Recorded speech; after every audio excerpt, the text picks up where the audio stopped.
Senior सहाफ़ी और तज्ज़ियाकार हारून रशीद साहब इस वक्त हमारे साथ मौजूद हैं। उनसे भी ज़रा रहनुमाई हासिल करते हैं कि ये क्या होना चाहिए मुल्क की सूरत हाल में इस वक्त। हारून रशीद साहब, बहुत बहुत शुक्रिया सर आपके वक्त का। सबसे पहले चूँकि मुज़ाकरात की बात हो रही है, इसी पर आपकी राय लेना चाहूँगी सर। ये हमाद अज़हर साहब कहते हैं कि जी हमने इनसे मुज़ाकरात नहीं करने हुकूमत से, क्योंकि ये हकीकी फ़ैसला साज नहीं है, और दूसरी तरफ हुकूमत भी इंटरेस्टेड नहीं है और ना फ़िलहाल कोई उन्हें ज़रूरत महसूस हो रही है कि वो कमज़ोर पोजीशन में मौजूद पीटीआई से मुज़ाकरात करें। तो आपको लगता है मुज़ाकरात किसी तरह भी, किसी सतह पर भी किसी से होंगे? नहीं, वो प्लान ये है जो अब तक का अंदाजा है, कुछ मालूमात भी हैं कि 2 महीने दिए गए हैं इन्हें कि तहरीक इंसाफ को कुचल डालें, उसके बाद करेंगे बल्दियाती इलेक्शन। अंदाजा ये है, उसमें अंदाजा लगाएंगे, उसमें फिर दारोगीर करेंगे, कुछ लोगों को पकड़ेंगे, कुछ को मिलाएंगे, अंदाजा भी हो जाएगा। उधर जहांगीर तरीन लगे हुए हैं वो अपना मुर्गे जमा करने में, फिर वो परिंदे जमा समेट कर तो नवाज शरीफ से की तरफ जाएंगे। नवाज शरीफ तैयार नहीं है, वो कहते हैं कि भाई ये इनको अगर हम टिकट देंगे, अकोमोडेट करेंगे तो हमारे लोग कहाँ जाएंगे। तो अंदाजा ये है कि काफ लीग, जहांगीर तरीन ग्रुप और जरदारी साहब ये इकट्ठे होंगे। जरदारी साहब तकरीबन मालिक खौलिया की हालत में है, बेटे को वजीर आज़म बनाने के लिए बार बार उसे अमेरिका भेजते हैं। लेकिन एक सवाल है बुनियादी, ये सब कुछ तो हो जाएगा और इसमें मुमकिन वो कुछ लीडर तो भगा दिए उन्होंने, लेकिन जो ताज़ा तरीन सर्वे हुए हैं, रैंडम से मुख्तसर से सर्वे हुए हैं शहरों में, वोटर तो टस से मस नहीं हुआ, वहीं का वहीं खड़ा है। तो ये प्लान किसी का कामयाब होता नजर आता नहीं है।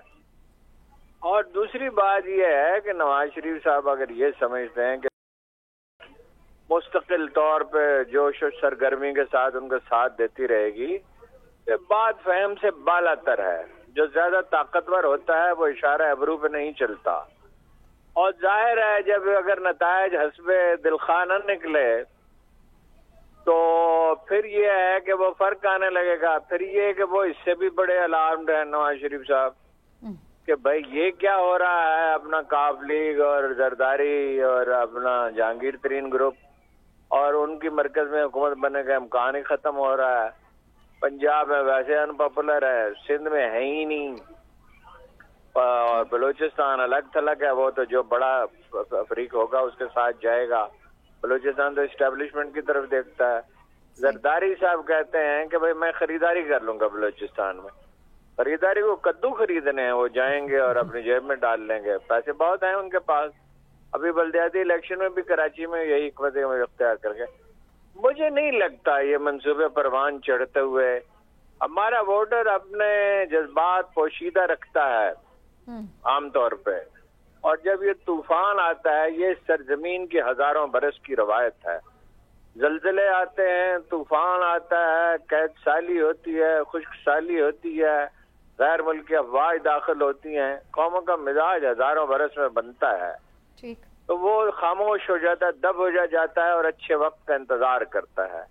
2-3 माह ये कोशिश करेंगे, अगर वोटर डटा रहा, अगर पीटीआई के लोग सिर्फ एक चीज से बच जाएं, मायूसी से, और ये बार बार मैसेज खान साहब को देना चाहिए, उनके लीडरशिप को देना चाहिए कि भाई मायूसी का शिकार न हो, और उसके लिए क़यादत का मसला है। अभी से होमवर्क शुरू करें और क़यादत का इंतखाब करें। पहला इंतखाब तो दुरुस्त साबित नहीं हुआ, लेकिन अब देखें ना, नए लीडर इमर्ज हुए हैं। वो जो खातून है, उनका नाम क्या है, मेरे ज़हन से उतर गया, वो जिसको पकड़ा हुआ है मरियम नवाज के कहने पे, उसको मरियम नवाज के खिलाफ खड़े कर दें तो वो तकरीर तो वैसे ही अच्छी करती है। अच्छा, तो 2-3 है जो सोशल मीडिया पे एक्टिविस्ट थी, आप उनकी बात कर रहे हैं? हाँ, सनम जावेद और तैयबा राजा। सनम जावेद वो खड़ा कर दें मरियम के खिलाफ तो हैंड्स डाउन उसको हरा देगी।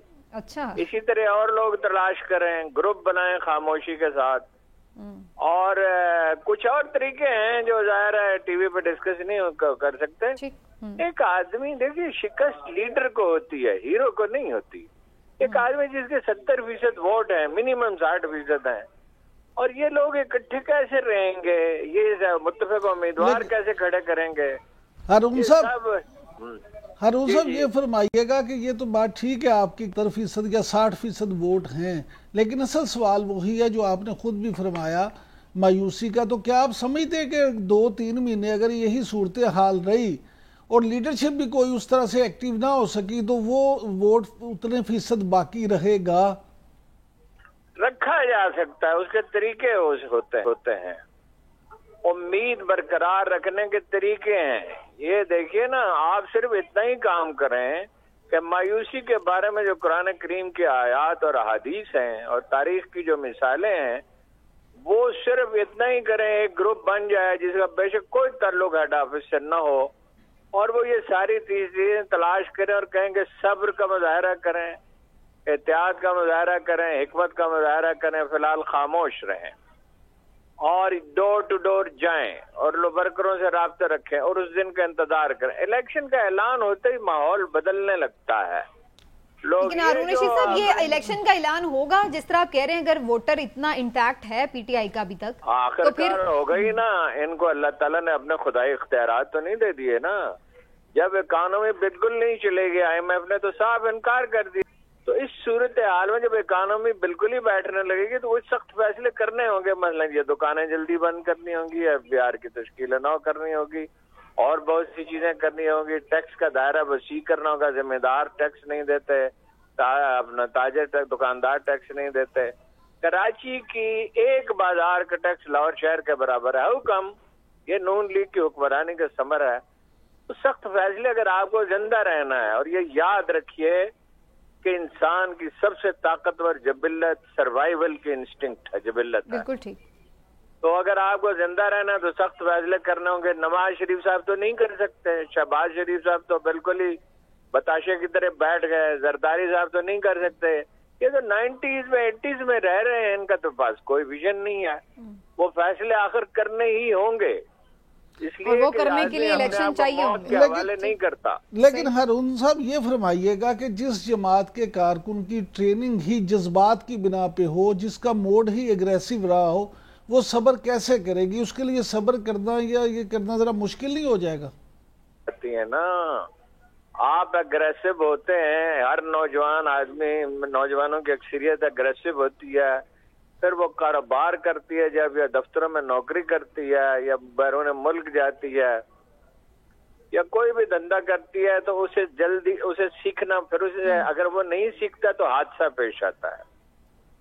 और कुदरत आदमी को सिखाती रहती है। ये हादसा जो हैं ये सिखाने के लिए होते हैं, इंडिविजुअल्स को भी, कौमों को भी, इलाकों को भी।